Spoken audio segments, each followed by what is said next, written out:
दोस्तों, आज हम एक्सप्लेन करने जा रहे हैं मोनोलिथ मूवी। यह उस माँ की कहानी है जिसका बच्चा डेजर्ट में कार के अंदर लॉक हो जाता है। उसको बचाने के लिए वह माँ क्या क्या प्रयत्न करती है, इस मूवी में दिखाया गया है।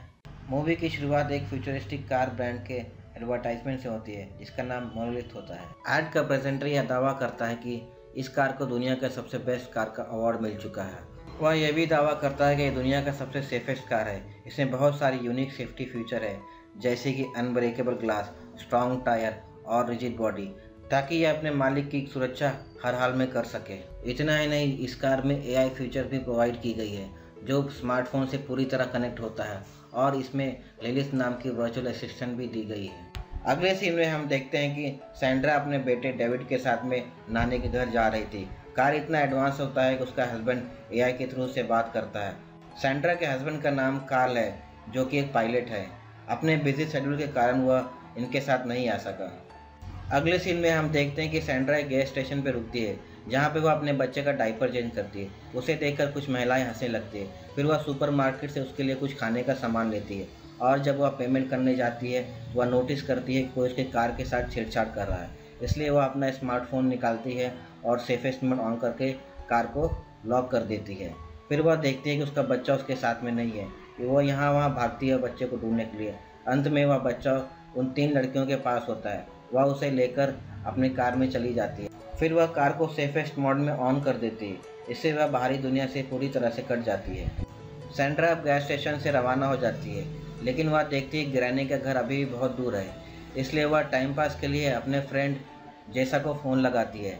काफ़ी देर बात करने के बाद जैसा सैंड्रा से कहती है कि वह कार्ल के साथ सेंट्रल होटल में रुकी हुई है, जो कि एयरपोर्ट के पास है। यह बात सुनकर सैंड्रा को ज़रा भी अच्छा नहीं लगता। उसे लगता है कि कार्ल का अफेयर जैसा के साथ चल रहा है। यह सुनकर सैंड्रा बहुत डिस्टर्ब हो जाती है, और जब वह ग्रैनी के घर पहुंचती है उसका घर में जाने का ज़रा भी मन नहीं करता है। इसलिए वह कार्ल को फ़ोन लगाती है, लेकिन कार्ल बिज़ी होने का बहाना बनाकर उसे का फ़ोन नहीं उठाता है। इसलिए वह उससे मिलने के लिए सेंट्रल एयरपोर्ट के लिए रवाना हो जाती है, जो कि लॉस एंजलिस में है। अगले सीन में हम देखते हैं कि रास्ते पर लगा हुआ बोर्ड लॉस एंजलिस के लिए 320 किलोमीटर दिखाता है। तभी एआई सिस्टम सैंड्रा को इन्फॉर्म करता है कि मेन हाईवे पे एक्सीडेंट हुआ है, इसलिए वहाँ पे जाने में देरी होगी। इससे अच्छा वह एक बाईपास रूट लेके वहाँ पहुँच सकती है, लेकिन वह इसे यह भी समझाती है कि बाईपास रूट एक बीहड़ इलाका है जहाँ पे कोई भी इंसान नहीं मिलेगा। लेकिन सैंड्रा अपने पति को कन्फ्रंट करने के लिए एडमेंट थी, इसलिए वह बिना सोचे वह बाईपास रूट को ले लेती है। अब रात होने लगी है, चारों तरफ अंधेरा छा गया और ठंड भी बढ़ गई है, इसलिए सैंड्रा अपना फोकस खो देती है। इस बीहड़ इलाके में वो अकेली है। दूर दूर तक कोई इंसान भी नहीं दिखाई दे रहा था। कुछ दूर आगे जाने पर उसे रास्ते में एक खाली पड़ा हुआ इलेक्ट्रिक स्टेशन दिखाई देता है। वह उसे भी बाईपास करके आगे चली जाती है। रास्ता अभी भी बहुत दूर है। अब उसे थोड़ा थोड़ा डर लगने लगा है। सैंड्रा अपना फोकस खो देती है और रास्ते में एक हिरन आ जाता है, जो उसके गाड़ी के नीचे आने पर मौत हो जाती है। यह देखकर डेविड घबरा जाता है और रोने लगता है, लेकिन सैंड्रा उसके पास जाती है, उसे काम करती है और फिर अपना स्मार्टफोन दे देती है ताकि उसका ध्यान बढ़ सके। फिर सैंड्रा कार से उतरकर उस हिरन को देखने जाती है। वह देखती है कि हिरन मर चुका है, क्योंकि वह फ्रंट व्हील के आगे फंस गया था। इसलिए सैंड्रा अपना कार मूव नहीं कर पाती है। वह उसे बाहर निकालने की कोशिश करती है, लेकिन वह नर्वस हो जाती है। डेविड अंदर बैठकर स्मार्टफोन से खेलने लगता है। वह फिर अचानक से एआई सिस्टम को ऑन करता है। वह एआई सिस्टम के साथ खेलने लगता है। फिर वह मेन सिस्टम को ऑन करके गाड़ी को पूरी तरह से स्विच ऑफ कर देता है, जिससे एआई सिस्टम बाहरी दुनिया से गाड़ी को अंदर से लॉक कर देता है। यह देखकर सैंड्रा घबरा जाती है। अब उसे समझ में आ गया कि गाड़ी अंदर से पूरा लॉक हो चुका है। वह पूरी तरह से कोशिश करती है, लेकिन नाकाम हो जाती है। सैंड्रा डेविड को सिस्टम ऑफ करने को कहती है, लेकिन 2 साल का डेविड उसकी बात समझ नहीं पाता और अपने स्मार्टफोन के साथ खेलने लगता है। सैंड्रा पूरी तरह से फ्रस्ट्रेट हो चुकी, इसलिए वह डेविड पे चिल्लाती है। डेविड यह देखकर डर जाता है और स्मार्टफोन को गाड़ी के नीचे गिरा देता है। अब सैंड्रा को पूरी तरह से एहसास हो जाता है कि एडवर्टाइजमेंट एक छलावा नहीं था, बल्कि हकीकत थी। वह अब गाड़ी के शीशे तोड़ने की कोशिश करती है, लेकिन वह उसमें बुरी तरह से नाकाम हो जाती है। अपनी सारी नाकामियों के बाद सैंड्रा कहीं से मदद ला सके, इसलिए वह आगे चलने लगती है। रास्ते में उसे एक इलेक्ट्रिक स्टेशन दिखाई देता है। वह फेंस से छलांग लगाकर अंदर जाती है, लेकिन इलेक्ट्रिक स्टेशन पूरी तरह से खाली होता है। फिर वह फ़ोन उठाती है और फ़ोन करने की कोशिश करती है, लेकिन फ़ोन भी काम नहीं कर रहा होता है। तभी वह एक रूम के अंदर जाती है और वहाँ से नेसेसरी आइटम उठा लेती है उसमें से एक फ्लैश लाइट और एक हैवी रेंच भी लेती है ताकि वह शीशा तोड़ सके। रास्ते में कार की तरफ जाते समय वह नोटिस करती है कोई उसका पीछा कर रहा है। वह कोई और नहीं बल्कि एक भेड़िया होता है। वह भाग भाग कर अपने कार के ऊपर चढ़ जाती है, लेकिन भेड़िया भी आ जाता है। फिर वह रेंच से उसे मार मार के वहाँ से भगा देती है। सैंड्रा डेविड की तरफ जाती है और नोटिस करती है कि धीरे धीरे अब डेविड की हालत ख़राब कर रही है। उसका चेहरा लाल पड़ रहा है। सैंड्रा उसे ढाढ़स देती है। कुछ देर बाद डेविड सो जाता है। बहुत थकने के बाद सैंड्रा भी कार के ऊपर जाती है और सोचने लगती है। अगली सुबह जब सैंड्रा की नींद खुलती है तो वह भाग भाग कर डेविड को देखने जाती है। वह देखती है कि डेविड की कंडीशन धीरे धीरे ख़राब हो रही है। उसका चेहरा लाल पड़ रहा है और डिहाइड्रेशन से उसमें कमजोरी दिख रही है। कार का यह भी एक फीचर था कि वह बाहर के टेम्परेचर को रिकॉर्ड करता है। बाहर का टेम्परेचर भी धीरे धीरे बढ़ते जा रहा है। उस बीहड़ इलाके में सैंड्रा अकेली है, जिससे उस पर भी खतरा मंडराने लगा है। अब सैंड्रा डिसाइड करती है कि उसे किसी न किसी की हेल्प लेनी पड़ेगी, इसलिए वो अकेले चल पड़ती है। उसे यह भी पता है कि वो अपने बच्चे को कार में अकेले छोड़ के आई है, लेकिन उसके पास कोई चारा भी नहीं है। वो आगे जाते जाते उसे एक नदी दिखाई देता है। वहाँ अपने वह शरीर को साफ करती है और फिर आगे चढ़ने के लिए निकल पड़ती है। कुछ दूर आगे जाने के बाद वह पहाड़ी चढ़ती है।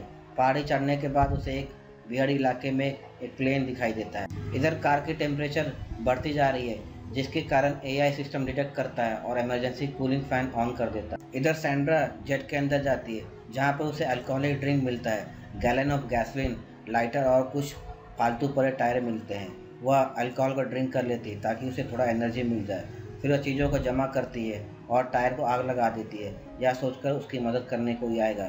फिर वह गैलन को लेकर नदी से पानी भरती है और अपने कार की तरफ रवाना हो जाती है। सैंड्रा भाग भाग के कार के पास आती है। फिर वह डेविड के पास जाती है, लेकिन वह देखती है कि डेविड की हालत बहुत ख़राब हो चुकी है। वह उसे उठाने की कोशिश करती है, पर डेविड बेहोश पड़ा है और टेम्परेचर कार का बढ़ते ही जा रहा है।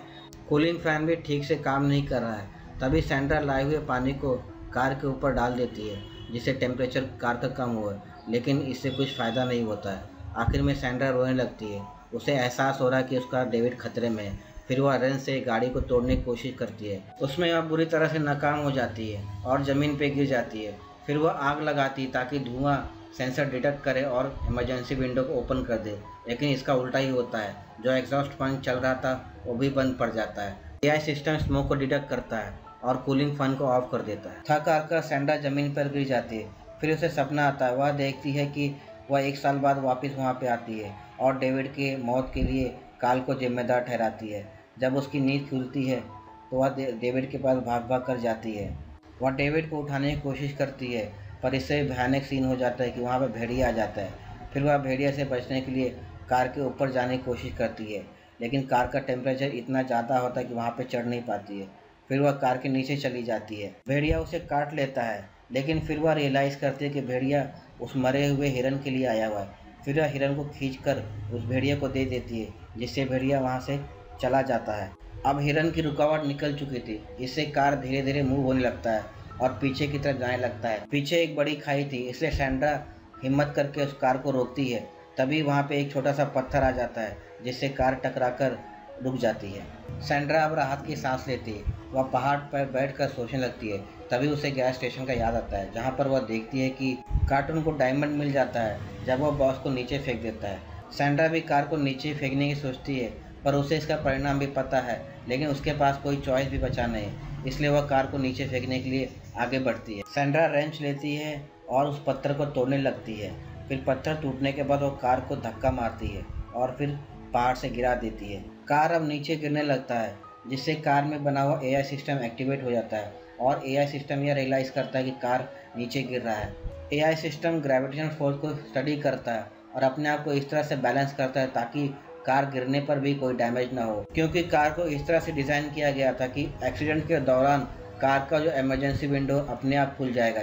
इसलिए इमरजेंसी विंडो अपने आप खुल जाता है और कार क्रैश होने के बावजूद भी पूरी तरह से सेफ रहता है। सैंड्रा भाग भाग कर कार के पास जाती है। क्योंकि इमरजेंसी विंडो खुल चुका था, इसलिए वह डेविड को बाहर निकालती है और उसे कंफर्ट करती है। सैंड्रा को रियलाइज़ होता है कि डेविड की हालत बहुत ख़राब है। इससे पहले उसको कुछ हो उसे हॉस्पिटल पहुंचना ही होगा। फिर वह कार में जाके बैठ जाती है और सिस्टम को ऑन करती है। एआई की सिस्टम की मदद से Sandra extreme of road select करती है, जिससे कार उबड़ खाबड़ पहाड़ों पर चढ़ने लगता है। कार का डिज़ाइन इस तरह से किया गया था कि वह बीहड़ इलाके और पहाड़ों में भी चलने लायक था। कार अब ऑफ रोड क्रॉस करके मेन रोड पे आ गया। अब सैंड्रा वहाँ से रवाना हो जाती है। फिर जाकर वह एक हॉस्पिटल में पहुँचती है, जहाँ पे वह देखती है कि डेविड पूरी तरह से बेहोश हो चुका है। सैंड्रा के मन में बुरे बुरे ख्याल आने लगते हैं, लेकिन कुछ देर बाद वह देखती है कि डेविड की आँख खुल जाती है और वह उससे बात करने लगता है। इस तरह से मूवी का एंड होता है। दोस्तों, आपको यह मूवी कैसी लगी कृपया कमेंट करके बताएं। चैनल को सब्सक्राइब करें, वीडियो को लाइक और शेयर जरूर करें। Thank you.